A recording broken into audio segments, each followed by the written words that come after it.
ladies and gentlemen. Cavs in 6 is what they're saying. That is the hope. As again, we get ready to head back to Oakland, to Oracle. I appreciate it. I appreciate it. You guys, just one quick programming note. I know at the top of the show I mentioned that Wale will be here, but unfortunately he is under the weather. He will not be able to join us. He'll try to catch us down the road, perhaps. Moving on. I hope so, too. Series tied at 2 apiece. We're heading back to Oakland. Again, like I said, on Monday, that's where we will be. Odds makers have Warriors as 8.5-point favorites for Sunday's game. And also, after last night's win, our basketball power index says that the Warriors have a 71% chance of winning it all. Let's talk about home court advantage, shall we? How confident, Stephen A., are you that the Cavs can win at Oracle on Sunday? Damn. I say that because you're asking me hours after I watched one of the most horrific shooting performances in finals history. I have no doubt, based on the 3 days rest, that LeBron will be ready. I have serious doubts about J.R. Smith, Iman Shumpert, and Matthew Dellavedova. And I must admit that the rave about Matthew Dellavedova really, really got on my nerves. And the reason I say that, and you know, we just keep it real and we keep it straight here. And I understand that I'm polar opposite than my man Skip Bayless on this. That's why we do what we do. I'm very, very serious about my basketball in terms of evaluating talent. Predictions come and go. You don't know who's going to show up on a particular day, who's chilling the night before, partying a little bit too hard, not getting enough rest, all of that other stuff. But in terms of who can play and who can't, I'm very serious about that. And offensively, I don't find Matthew Dellavedova to be much to me. I never have. And so to me, when he came crashing down to earth yesterday, yes, fatigue played a role in terms of the dehydration from the previous game and all of that other stuff. But I just thought it was reality coming to crash down to earth with Steph Curry and the crew also saying, brother, you ain't on this level. Because I really feel that way about Matthew Dellavedova as a talent. And so now that Golden State has its groove, has its rhythm, remember, I picked the Cavs in 6. I have close to zero confidence in that pick right now. I'm almost willing to concede that this, at the very least, is going to go 7. And if it's going to go 6, it's going to be because Golden State's going to win instead of Cleveland. That's how I'm feeling right now based on last night's shooting performance. But I don't want to jump ship just yet. I am willing to say that, you know, there's a slight possibility that I may be wrong. But I think it's a better than 80% chance that Golden State's going to win Game 5. I just can't see. I can't see how Cleveland's going to come back from this, going back into that house. I think they woke up Golden State because you didn't just win 2 games. We talked smack about Draymond Green and what he was bringing. We talked about Harrison Barnes, how he didn't hit one shot. He was JR part 2, you know. I mean, before Game 4. He did a Game 3. We talked about the league MVP and literally said that Matthew Dellavedova has his number. I mean, you just woke up some brothers that I think are going to show up for Game 5. Do I think that the Cleveland Cavaliers come back here and win Game 6? Yes. I think they got a much better chance of doing that than winning Game 5. Wouldn't mind being wrong, but I don't feel right about much when it comes to Cleveland right now after that shooting display last night. Because if you ain't making shots, you just ain't making shots. You know, I do love you, and I'm here to, I'm going to remind you that especially when it comes to the NBA, and especially when it comes to the NBA playoffs and finals, you get a little over-emotional. You knee-jerk react one way and the other. That is fair completely about the finals, nothing else. The finals. The finals, I'm terrible with that. You're absolutely right. Allow me to help you and, in turn, help these fine folks who are here today. You know? I thought Cleveland should have won both games at Golden State. Seriously. Because to get to a position in game one where the best player on the planet has the ball in his hands with a tie game and the clock ticking towards 0, you can't ask for more than that. And obviously we know what happened. LeBron decided to shoot the jump shot. Sometimes he makes those occasionally. Maybe he could have made that one, but you had a chance to win game one. And we'd be having a big different conversation right now if that shot had gone in. And then in game two, we know what happened in overtime. Matthew Dellavedova saved the day. I thought he took LeBron off the hook, but he made a play that won the basketball game in overtime. But the point remains, they got to that position again in game two where you have the basketball, you have a shot. LeBron kicked it in that instance out to James Jones, who missed the 3, and then we know what Little Delly did. But the point is, Golden State knows in the back of its mind, these guys are coming back to a place they feel extremely confident in. Now, again, I picked Golden State in 7. Do I have high degree of confidence in it? I'd say I'm about, on a scale of 10, I'm about a 6 in my confidence right now. Because I know what LeBron and company can do at Oracle. They know, because they played 2 overtime games and should have won both of them. That's a pretty good thing to carry in confidence-wise. They like the rims, they like the view, they like the background. They played really well there, and I do not doubt they will play really well there again. And I'm going to disagree with you on one point about Delly. Sure.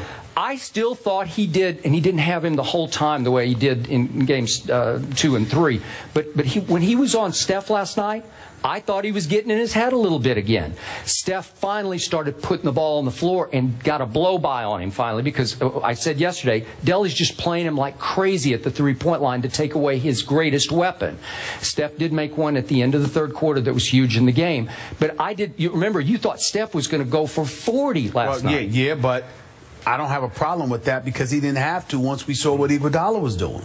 He didn't have to. Iguodala was a star of the night. But right? I'm just saying, in other words, I'm thinking, because remember, Iguodala wasn't in the lineup. Nobody knew he was going to be in the lineup, okay? So you're anticipating that, all right, we've got to get our league MVP going. Steph's going to get the ball in his hands. He's going to go off. Because I wasn't worried about him. What happened is that Iguodala was in the starting lineup, and Moskov was on him.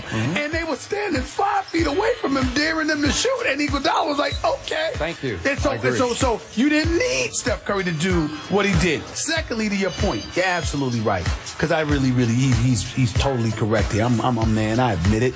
I get totally emotional. I'm on the money and everything else, regular season playoffs. But on the finals, I just get emotional, y'all. My percentage dropped by about 50%. This decade is just horrible. I'll be the first to admit I'm totally right about that. But the thing about it is that you find yourself getting caught up in the stories and what you want to happen because of what it means for the game, for a city, for every other. And then you're looking at the greatest player in the world and you're saying, all right, what do they have left in them? I'm looking at Cleveland right now. Here's my problem with Game 5. Skip Bayless. It's tight. What do you do Sunday night if it's tight? Because you remember you got Game 6. And remember you only going 6 deep. And so now we're not just talking about the game of basketball. We're talking about, all right, do we go for it all now?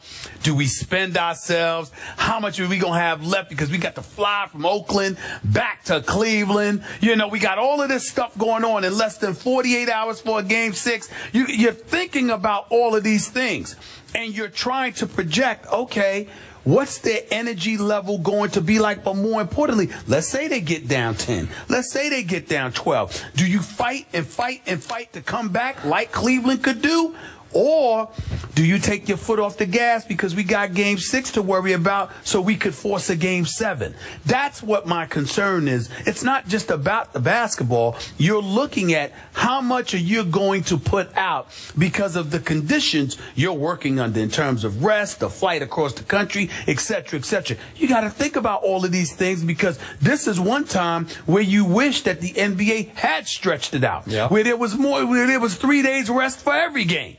But it's not like that now, especially with the 2-2-1-1-1 format. Those are the kind of things I find myself thinking about, which is why I'm concerned about Cleveland, because I don't know if Cleveland is going to put up the fight and try to go for it to force a game 6 where they're up 3-2 back here, or if they say, okay, it's too tough, we might not want to expend our energy because we got game 6 to think about to try and force a game 7. That's a fair point. It's something you're not just thinking about basketball anymore. You're thinking about all of this ancillary stuff that goes with it. So if Cleveland believes it can win a game 6 back here on Tuesday night, right, it has to win 1 out of 2. And I'm with you. You would have to just sort of see where the game went. How it felt. And you got to also have confidence in, can Blatt make that call?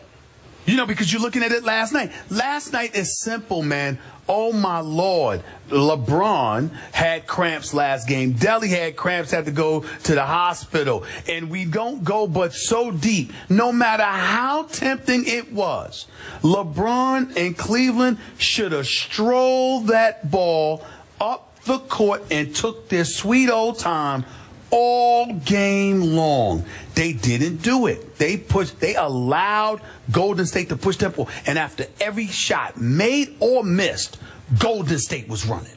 The minute Cleveland scored, hustling down the floor, and Kirk just throwing bodies at him. And Andre Iguodala, time out. He really didn't throw bodies. I didn't mean bodies. I'm talking about the guys that he put out there. I'm saying because he only played 7 guys himself. But you got to remember, now he opted not to play a bunch of guys too. Like his 2 but you got to remember, I'm looking at a guy you've got here, David Lee. What did he play here? David Lee played 15 minutes. Sean Livingston played 24 minutes. All right, you got to remember, Sean Livingston hasn't been in the league that long because of the nasty injury that he suffered. Relatively young NBA body. You're looking at Iguodala, Barnes, and Draymond Green. We ain't even getting into Clay and stuff. These are all young guys. I covered Andre Iguodala in Philadelphia. Andre Iguodala is an elite athlete. Sure. In terms of his jumping ability, but the dude can run. And when you put somebody like him and you put them in attack mode, we are going to run. You saw Mozgov heaving. You saw LeBron James tie it in the second quarter. You look at Matthew Dellavedova, he started cramping up again. And you look at these, even JR and those boys were breathing a little heavy. The only person that I didn't see breathing heavy was Amon Shumpert. I'm just saying to you, if you're the Cleveland Cavaliers, part of your job is knowing your personnel and knowing I got to conserve these brothers because I'm going to need them. And they didn't do that. Okay, but now the pendulum and the pressure swings back from Steve Kerr onto David Blatt and his staff, Ty Lue and others. Now they have to make the requisite adjustments that change this series again, because I'm pretty sure Iggy will start again. They're going to be chanting Iggy, Iggy. Right. We got Deli here, right? It'll be Iggy. Yeah. But I'm pretty sure he will start again. I could be wrong about that. But if they go small again, remember, Draymond Green started at center and played center much of the night because the 2 big guys, Bogut and Ezeli played 0 minutes last night. But also remember that Draymond Green against the big boys is like a gazelle because they can't run with him. But can he defend them in the paint? Can he defend LeBron James in the paint? Which is exactly what I'm saying. You go big with LeBron, with Tristan, with Mozgov, and you turn it into a snail's race. LeBron's got 1 game in him, but the rest of those guys, somebody's got to come through, and you're going to have to start. You cannot run with these guys. They're too young. They're thoroughbreds. But nobody can. Nobody in the league can run with these guys if you let them get out. Well, I'm just saying, they can run, but you have some teams who thrive off of up-tempo themselves, and that feeds their style of play. It does not do that for Cleveland. You cannot do that against Golden State. Here's my adjustment going into Game 5. LeBron James has to keep the basketball in his hands. He can't give it up as much as he gave it up, and he cannot feed Mozgov. Golden State does not care if Mozgov goes for, what do you have, 28 and 10? Yeah. 28 and 10. Tristan's banging the boards. They don't care. They can get away with that. They don't want LeBron dominating the basketball and the scoreboard the way he did in all the first. LeBron and Cleveland, I'm not going to say all because it's hard. All they have to do, make sure every possession you milk the clock. You have and to. Don't send everyone to the boards. Make sure you got 1 big attack in it. You got 1 big back with somebody else, so you turn it into a half half-court game. No quick, easy shots and baskets for Golden State. Slow the game down. Make it ugly. And keep it under 100. You have to keep it under 100. That's how you're going to do it. So yesterday, the gentleman weighed in on what the Warriors needed to do. Today, you're giving out advice for Cavs and how they need to make adjustments. We're talking about Game 5 Monday.